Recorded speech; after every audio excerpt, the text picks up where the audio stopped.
And I'm sure they'll be set against each other by the American and Israeli and British individuals. So,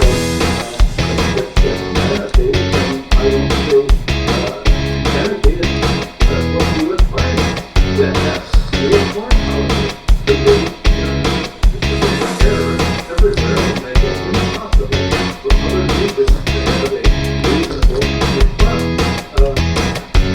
And you think that the rich country is trying to have American fantasy?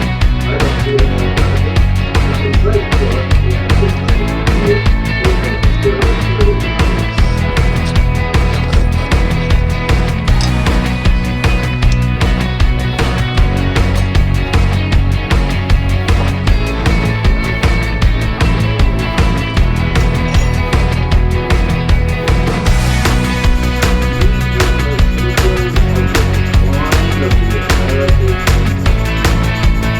There was a series, but a bit differently. Syria was already for quite some years a society in which, yes, you had the family of the leaders, his father and now him, but they had lost control of good parts of that country already. Part of the reason the army couldn't function was because it wasn't the army of a government. It didn't have the loyalty already for large parts of the society. It had the enmity or the disinterest of other parts. And what you had was a unreal society disintegrating more and more into its parts. In that situation, everybody looked at it and said, what can I get out of this? What is the least I can lose here? What is the most I can gain? And then you had very bizarre consequences. The Israelis gained the part of the territory that they can easily bomb and smash. It doesn't look good. It looks like Israel is up and yet another part in a war it wasn't doing so well at already. You know, it ended the one against Hezbollah because it couldn't do it. And the one in Hamas is continuing not to go all that well, despite the horrific global reputation that Israel will pay for in the decades to come. I don't see them as doing very well. I see them as desperate. But they gained some territory, and that seems to be very important for them, although I don't understand how they understand that as a gain, given the price they're paying.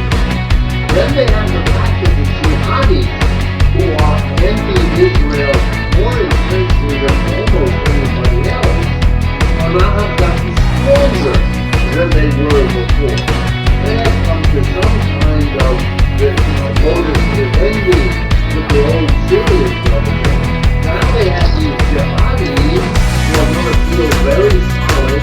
They're already, from what I understand, well-established relationships between the jihadis in Syria and Hamas in Gaza.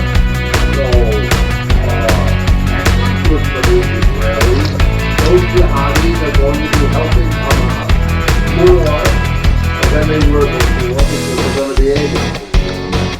And then I think what Michael is right, that Iran and Russia decided not to rescue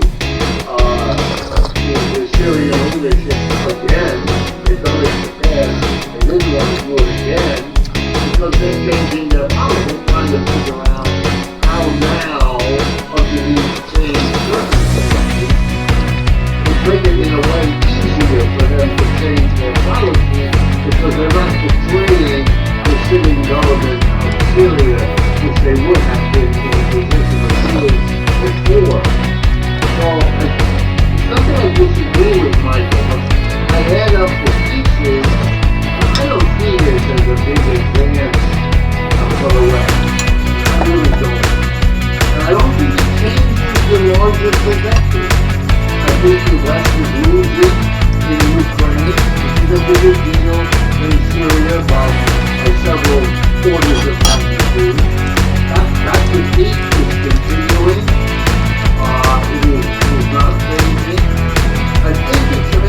and the Russians, and Michael may be right, the Chinese and the Russians believe that the direction of economic change in the world favors them. And I think they're right.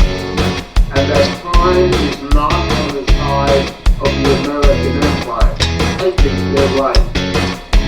The United States is wielding the only weapon it still has. It has lost its economic predominance. It's not in a good position. It tried to use economic war against Russia in Ukraine, and that is an enormous failure. Enormous. They can't use their political position because they don't have one. They're isolated. They vote with the Israelis, but that's about all they got in the way of political